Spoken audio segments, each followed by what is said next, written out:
Bonjour, bonjour mes frères, mes sœurs. En tout cas, ezaka ya bino Sebre Kamizelo, tozola chaque jour, tozalaka chaque jour. Sepeli suna tonga lelo mko na feri, tozola na bino lisusu. Bamasta na ngai ya TikTok, Facebook, WhatsApp. En tout cas, juste vraiment ezalaki kaka lisolo. Nde tomesana kosola. Tosola bien. Tosola bien vraiment. Baninga na biso ya réseaux sociaux. Oyo ngai conseil muke eza kaka totambola bien. Tozala bien na baninga. Koyina muninga te à l'occasion de rien. Mokili ya munene. Mokili eza ya Nzambe. Et puis ba relation to sala na ba Facebook na ba réseaux sociaux eza au hasard te ke o invité mutu mo boye andimi invitation na yo jwango ka black tellement ozwaka vi na ona ba avanti eza bongo te likambo na koyebisa bino ba publication ya batu toyebaka ndenge ya korépondre so oza na posta korépondre mutu te vanda kimia. Si on montre que publication moninge sepeli si ote tia na se nazwaka publication moko ya général John Tibangu na commentaire na félicita ye no soda makasi mwana mboka nga nakanisaki yango ndeti akotala yango te nakanisa neti général Tibangu akotala publication wana te o commentaire nanga zokandi a partir ya wana tala yango pe ayebanga Sebre Kamizelo. Mais mouton na kutana été à part ma relation à Facebook, réseaux sociaux. Donc comme conseil mon frère, ma sœur, papa, dada, toye bandenga ko respecter partout. Respect et le kimbongo. Respect et gobi kisayo.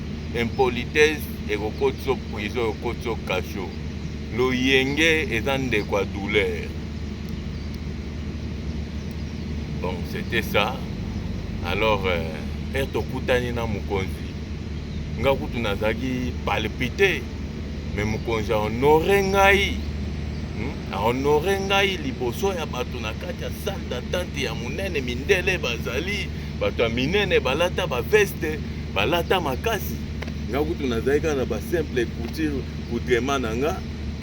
Mais mon conja pesinga mbote, c'est toi Fulani. Hein? En tout cas, vraiment, je suis ravi de vous rencontrer aujourd'hui. Je suis très ravi de vous voir aujourd'hui chez Pullman. Et ça la kinge sengo, azaki na simane bato ebele, ba gardi kora makasi ba pomba balekinga, ba bokar kuto balekinga. Mais mon conja telemi, a pesinga mbote, a reconnaître ngai. Ezaki eloko moko malamu ndeko na ngai soki omoni publication moninge sepeli si ote leka kimia eleki soza comme na molai kimia eza molai eleki na voyage États-Unis donc toyeba ndenge ya korespecte bato wana ezali conseil ya lelo mamasa na ngai fisto ya mpania Fisto ya Pania, Tiali Materazi, Bamasa nanga na kati ya Kinshasa bino tu, Trezege na Yolo, Shao, les gars musiciens Diego Kao Kraka, Masa nanga na Kapela, Maître Ise Fox, na bossa niote, bafe na biso bandike Kuba, bafe na biso basimba biso na Dallas. Ve na ngai ya mumbele masa na ngai yo moko grand musicien Zuzuzu ya Zulema ve na ngai gros bisous bisiki ozali et puis nakena ko saluer susu oncle nanga propre ya Mpanga Bwala le roi de la forêt ve na biso oncle mbote bisika ngekele en tout cas journée ya kitoko keleki nange mwana nkasa nange Sebre Kamizelo bana mayumbu bino moko boyebi ba gros bisous kuna ciao.